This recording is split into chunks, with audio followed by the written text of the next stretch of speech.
تینوں حضرات، میں آج اس لیے خوش ہوں کہ میں نے جب ایمرجنسی دیکھی، جب ہماری گورنمنٹ آئی پہلی دفعہ، تو میں ایمرجنسی کا ایک دن رات کو چکر لگایا پمس کی، تو جس حالات میں لوگوں کو میں نے دیکھا تبھی فیصلہ کیا کہ ہمیں یہاں اتنے بڑے ہاسپٹل جو ارد گرد سے سارے لوگ پمز آتے ہیں، کہ جو سب سے تکلیف میں لوگ آتے ہیں وہ ایمرجنسی میں آتے ہیں. اور اگر ادھر یہ نہیں بات کہ وہ ریفلیکٹ کرتا ہے ہاسپٹل کی کوالٹی، وہ انسانیت کا تقاضا ہے کہ جب ایک مریض سب سے زیادہ تکلیف میں ہو اس کے لیے سب سے بہتر علاج ہو. تو یہاں الٹا ہے کہ پمس کے اندر تو کئی بڑی اچھی ڈپارٹمنٹس ہیں، خاص طور پر ڈینٹسٹری کی میں تعریف کروں گا، لیکن ایمرجنسی کے حالات بہت برے تھے. جب میں نے دیکھا تو آج ہم نے پوری وہ ایک پروسیس سے گزرے ہیں.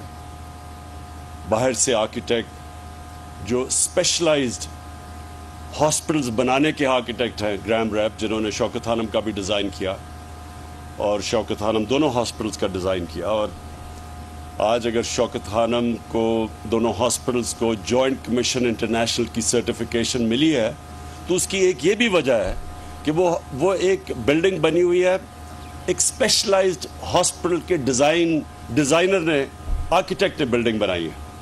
تو ہم یہ بھی چاہتے تھے کہ یہاں بھی یہ جو ایمرجنسی بنے وہ ایک اسپیشلائزڈ ہو، یعنی وہ خاص طور پہ کیٹر کرے جو کہ ایمرجنسی کے مریض آتے ہیں. تو اس کے لیے پھر گرام ریپ جو کہ امریکن آرکیٹیکٹ ہیں، جو اسپیشلسٹ ہیں، اور میں خاص طور پہ اپنے اوورسیز پاکستانیز کا شکریہ ادا کرنا چاہتا ہوں کیونکہ انہوں نے اسپانسر کیا. جتنا بھی خرچہ تھا یہ ایمرجنسی کے ڈیزائن پہ ہمارے اوورسیز پاکستانیز نے وہ خرچہ دیا. یہ ایک چیز ثابت بھی کرتی ہے کہ یہاں کتنی ہماری قوم کتنے کھلے دل کی ہے، جنرس لوگ ہیں. ان کو میرے خیال میں کوئی دنیا میں اتنی قوم اللہ کے نام پہ پیسہ نہیں دیتی جتنی پاکستانی قوم دیتی ہے. تو انہوں نے اسپانسر کیا اور اب آج ہم نے گراؤنڈ بریکنگ کی ہے. اور یہ پاکستان میں سارے پاکستان میں اب ایک جو سب سے کوالٹی کی ایمرجنسی بنے گی وہ یہ، اس کی آج ہم نے آج اوپننگ کی ہے، اس کی گراؤنڈ بریکنگ کی ہے. اور میں اس لیے بھی یہ جو آپ نے جناح ہاسپٹل کی بھی آج ہم نے سٹون لینگ کی. جناح ہاسپٹل جو 300 بیڈ کا ہاسپٹل ہے، اور یہ ڈاکٹر فیصل نے صحیح کہا کہ 1985 کے بعد یہ پہلی دفعہ اسلام آباد میں ایک نیا ہاسپٹل بن رہا ہے. یہ ہم سب کو سمجھنا چاہیے کہ اسلام آباد پاکستان میں سب سے تیزی سے بڑھتا ہوا شہر ہے. آپ سب کو حیرت ہوگی کہ 2010 اور اب 10 سالوں کے اندر اسلام آباد کی آبادی دگنی ہو گئی ہے. سو اتنی تیزی سے یہ شہر بڑھ رہا ہے. تو 85 کے بعد اگر ہاسپٹل نہیں بنا تو اس لیے اتنا زیادہ ہاسپٹلس کے اوپر رش پڑتا ہے، ڈاکٹرز پہ پریشر پڑتا ہے، اس کی سٹینڈرڈز اور کوالٹی مینٹین کرنا مشکل ہو جاتا ہے. تو اس لیے یہ ایک بالکل اسٹیٹ آف دی آرٹ، اور یہ بھی ایک اسپیشلائزڈ ہاسپٹل بن رہا ہے جس کی آرکیٹیکچرل ڈرائنگز امریکہ سے بن کے آ رہی ہے. اور انشاءاللہ ہمیں امید ہے کہ ہمارے بھی آرکیٹیکٹس اس کو فالو کر کے یہاں بھی ان کی ٹریننگ ہوگی، وہ بھی اسپیشلائزڈ ہاسپٹل کی ڈرائنگز بنا سکتے ہیں. تو یہ میں نے 2 آج ان کی اوپننگ کی ہے. اور میں نے یہ تیسری جو بات کہنی تھی وہ ہیلتھ کارڈ کی ہے. میرا یہ ایمان ہے کہ ان 3.5 سال میں کسی پاکستان کی حکومت نے اتنا زیادہ کام عوام کے لیے کیا ہی نہیں ہے. ہیلتھ کارڈ جو ہے، health insurance, universal health insurance, سوائے سندھ کے، کیونکہ پروونشل گورنمنٹس پیسہ دیتی ہیں ہیلتھ کارڈ کی انشورنس کمپنی کو پریمیم دینے کا. تو یہ آپ کو پتہ ہونا چاہیے کہ یہ یونیورسل ہیلتھ کوریج ایڈوانسڈ ملکوں کے بھی اندر ایسی ملتی، پریمیم دینا پڑتا ہے آپ کو. یہاں ہم اپنی آبادی کے لیے مفت ہیلتھ انشورنس دے رہے ہیں. اور یہ کتنا بڑا خواب تھا، تو شروع میں ساروں نے کہا کہ یہ ہو ہی نہیں سکتا. پہلے ہم نے خیبر پختونخوا سے شروع کیا چھوٹے پیمانے پہ، پھر ہم نے آخر میں فیصلہ کیا کہ ہم جتنے بھی ہمارے صوبے ہیں ہمارے نیچے سب کو، ہر خاندان کو ہم ہیلتھ کارڈ دیں گے۔ میں سمجھتا ہوں کہ یہ ہماری جو خواب ہے پاکستان کی، جو اس کی ویژن تھی، فلاحی ریاست، اسلامی فلاحی ریاست، یہ سب سے بڑا ہم نے قدم اٹھایا ہے اس راستے کے اوپر چڑھنے کا، کہ ایک انسانیت کا نظام ہو۔ ایک غریب خاندان جس کے گھر میں بیماری ہو اور پیسہ نہ ہو بچوں کا علاج کروانے کے لیے، ماں باپ کا علاج کروانے کے لیے۔ کتنے ہمارے ملک میں ایسے خاندان ہیں جن کو یہ فیصلہ کرنا پڑتا ہے کہ ہمارے پاس اگر پیسے نہیں تو ہم کیا کریں گے، قرضے لے لیتے ہیں لوگ غربت کی لکیر سے خاندان نیچے چلے جاتے ہیں۔ ایک اپنے خاندان کے کسی فرد کا علاج کراتے کراتے وہ غربت کی لکیر کے نیچے چلے جاتے ہیں قرضے لے لے کے۔ تو یہ تب سے میں نے جب سے پولیٹکس میں آیا تھا میرا یہی خواب تھا کہ ایک دن ہمارے شہریوں کو ایک ایسا کارڈ ملے کہ وہ اس ہسپتال میں جا کے علاج کروا سکے جو وہ خواب بھی نہیں دیکھ سکتے تھے، کہ پرائیویٹ ہاسپٹلز میں اپنا علاج کروا سکیں۔ اور مجھے اتنی خوشی ہوئی، مہینہ پہلے ڈاکٹرز ہاسپٹل کے ان کے جو اونر ہیں انہوں نے مجھے کال کیا اور مجھے مبارک دی کہ پہلی دفعہ ڈاکٹرز ہاسپٹل میں ایک مزدور کا ہارٹ کا آپریشن ہوا، جو وہ تصور بھی نہیں کر سکتا کہ اتنا ایک پرائیویٹ ہاسپٹل میں مہنگا ہوگا۔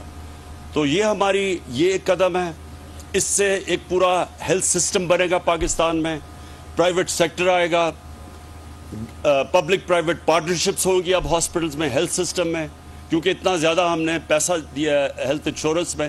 تو اب کوئی بھی غریب علاقے کے اندر پرائیویٹ سیکٹر جا کے ہاسپٹل کھول سکتا ہے، جو پہلے کبھی وہ نہیں، کیونکہ لوگوں کے پاس پیسہ نہیں تھا، پرائیویٹ سیکٹر نہیں جاتا تھا۔ اور گورنمنٹ ہاسپٹلز بھی مجھے افسوس سے کہنا پڑتا ہے کہ آپ دیہاتوں کے اندر جائیں، ڈسٹرکٹس میں جائیں، وہاں ڈاکٹرز نہیں ملتے، ڈاکٹرز بھی وہاں جانا پسند نہیں کرتے دور دراز علاقوں میں۔ مجھے میاں والی میں کیونکہ میرا حلقہ تھا، میں وہاں کیمپیننگ کرتا تھا، بہت برے حالات ہوتے تھے ہاسپٹلز کے، کیونکہ ڈاکٹرز عموماً جاتے نہیں تھے وہاں، نرسز نہیں ملتی تھی وہاں۔ تو اب پرائیویٹ سیکٹر کو انسینٹو مل گیا ہیلتھ کارڈ کی وجہ سے کہ وہ بھی اب دور دراز علاقوں میں جا سکتے ہیں۔ آخر میں صرف یہ کہنا چاہتا ہوں کہ مجھے بڑی خوشی ہے کہ ہر فیلڈ کے اندر، چاہے وہ اکنامکس ہو، چاہے ہیلتھ کیئر ہو، چاہے تعلیم ہو، کسی نے بھی نہیں پاکستان میں سوچا تھا کہ 70 سال کے بعد ایک حکومت کوشش کرے گی ایک تعلیمی نصاب لانے کے لیے، کیونکہ ہمارا ایک طبقاتی تعلیمی نظام بنا ہوا ہے۔ امیر کے لیے انگلش میڈیم اور اچھے نوکریاں، ہمارے نیچے عوام کے لیے ممکن ہی تھا اوپر آنے کا، کیونکہ سسٹم، تعلیم کا سسٹم ہی اوپر نہیں آنے دیتا تھا۔ اور یہ پھر انگلش کی جو زبان ہے، یہ بجائے تعلیم سیکھنے کے لیے یہ کلاس ڈسٹنکشن بن گئی کہ انگریزی جو بولتا ہے وہ اوپر والی کلاس کا ہے، وہ بیچارے نیچے والی کلاس کے۔ اتنا بڑا یہ غلامی کا ہمارے اوپر بوجھ پڑا ہوا ہے کہ ہم کئی دفعہ میں دیکھتا ہوں کہ لوگ صرف یہ ثابت کرنے کے لیے پڑھے لکھے ہیں، وہ پہلے انگریزی میں 4-5 جملے کہتے ہیں، پھر اردو میں آتے ہیں۔ یہ جو ہم نے اپنے اوپر احساس کمتری کا نظام بنایا ہوا ہے، یہ صرف اور صرف ایک کلونیل ایجوکیشن سسٹم کی وجہ سے، جو ہم نے چینج نہیں کیا۔ تو آج مجھے بڑا فخر، ہم نے شروعات کر دی ہے بڑی مشکلوں سے، ایک کوٹ سلیبس، ایک کریکولم، نصاب، اور 5 سے پھر آہستہ آہستہ اوپر لے کے جائیں گے۔ اور اس کے علاوہ جو ہم نے سیرت نبی کا فیصلہ کیا کہ اپنے سارے بچوں کو نبی کی سیرت پڑھائیں گے، کیریکٹر بلڈنگ کے لیے۔ یہ بڑا ضروری ہے، بڑی قوم بن ہی نہیں سکتی جب تک اس کا کیریکٹر بڑا نہ ہو۔ ہم جب مدینہ کی ریاست کی بات کرتے ہیں، مدینہ کی ریاست کی سب سے بڑی کوالٹی کیا تھی؟ نبی صلی اللہ علیہ وسلم نے لوگوں کے کیریکٹر بدل دیے۔ وہ فکری انقلاب تھا۔ لوگ غلط سمجھتے ہیں کہ وہ تلوار سے کوئی انقلاب آیا تھا۔ ان کے مدینہ کے ہجرت پہ پہنچنے کے اور ان کے دنیا کے جانے کے بعد جو 10 سال تھے، صرف جنگوں کے اندر کوئی 1000 سے 1200 لوگ مرے تھے ٹوٹل، لیکن وہ سارا عرب ان کے نیچے آ گیا تھا۔ تو وہ تلوار سے نہیں ہوا تھا، ذہن بدلے تھے انہوں نے، فکری انقلاب تھا.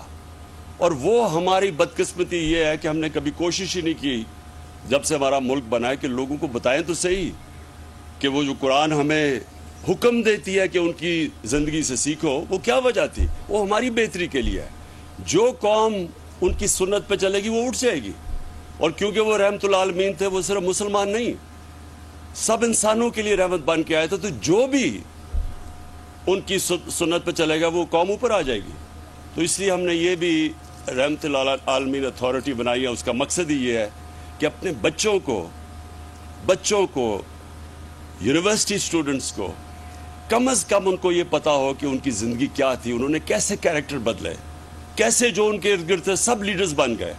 تو یہ مجھے جو سب سے خوشی ہے کہ ہم نے تعلیم کے اوپر وہ کام کیا ہے، ہیلتھ میں وہ کیا ہے، اکانومی کو ٹھیک کیا ہے.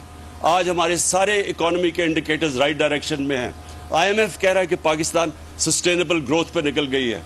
ہم نے اپنے پیر پہ کھڑے ہونے کا جو سب سے ہمارا بڑا مسئلہ تھا کہ ہمارے خرچے زیادہ تھے، آمدنی کم تھی، ہم وہ پہلی گورنمنٹ آئی ہے جو اس طرف اب نکل گئی ہے کہ اپنی آمدنی اٹھاتی جا رہی ہے اور انشاءاللہ اپنے خرچے ملیں گے تاکہ ہمیں کسی کے سامنے غلامی نہ کرنی پڑے، ایک خوددار قوم بن کے ہم سامنے آئیں. تو آخر میں پھر سے آج بڑا خوش ہوں کہ یہ جو 2 انوگریشنز کیا میں PIMS کے بورڈ کو خاص طور پہ کہنا چاہتا ہوں کہ آپ کی بہت بڑی ذمہ داری ہے. ہمارا جو گورنمنٹ سسٹم بن چکا ہے اس کے اندر میرٹ ختم ہو گئی ہے اور اس کے وہ اجازت دیتی ہے کرپشن کی. تو آپ کے اوپر ذمہ داری یہ ہے کہ آپ نے وہ سسٹمز لے کے آنے ہیں جو کہ پرائیویٹ سیکٹر کے اندر ہے. جو گورنمنٹ سیکٹر ہے وہ کوئی وجہ نہیں کہ وہ اگر پرائیویٹ سیکٹر کے سسٹمز لے کے آئے اور انسولیٹ کر لے. بورڈ کا بنانے کا مقصد ہی یہ ہے کہ وہ آپ بورڈ وہ اس طرح ہاسپٹل چلائیں جس طرح پرائیویٹ سیکٹر چلتا ہے. یعنی آپ میرٹ کے اوپر لوگوں کو لے کے آئیں، میرٹ کے اوپر انڈکشنز کریں. یہ جو بنا ہوا ہے جو سینئر ہے وہ اوپر آ جائے. اگر سینئر آپ کا بہترین چیف ایگزیکٹو نہیں بن سکتا تو جو بہترین ہے اس کو بننا چاہیے. اور جتنا آپ میرٹ کے اوپر لوگوں کو لے کے آئیں گے اتنا ہاسپٹل کی سٹینڈرڈ اوپر چلی جائے گی. تو بورڈ کا تو مقصد یہ ہے. تو آپ کی بہت بڑی ذمہ داری ہے، میں بورڈ کو کہنا چاہتا ہوں، کیونکہ ہمیں بڑی امید ہے یہ PIMS میں پوٹینشیل ہے کہ یہ ایک گورنمنٹ ہاسپٹل ہوتے ہوئے پاکستان کی پرائمری انسٹیٹیوشن بن سکتی ہے. شکریہ. اسلام آباد میں وزیر اعظم عمران خان PIMS میں موجود تھے. 300 بستروں پر مشتمل نئے یونٹ کا آغاز کیا گیا ہے. سیکٹر G میں جدید اسپتال بنایا ہے. State of the art emergency ward بنایا گیا ہے. وزیر اعظم کی جانب سے اس پر تعریف بھی کی گئی اور کہا کہ PIMS کی ایمرجنسی دیکھ کر بہت خوشی ہوئی. 1985 کے بعد سے یہ پہلا اسپتال بن رہا ہے. اس سے اندازہ لگا لیں کہ اب تک کتنا کام ہوا ہے اتنے سالوں میں. نئے اسپتال نہ بننے سے سرکاری اسپتالوں پر بوجھ پڑ گیا ہے.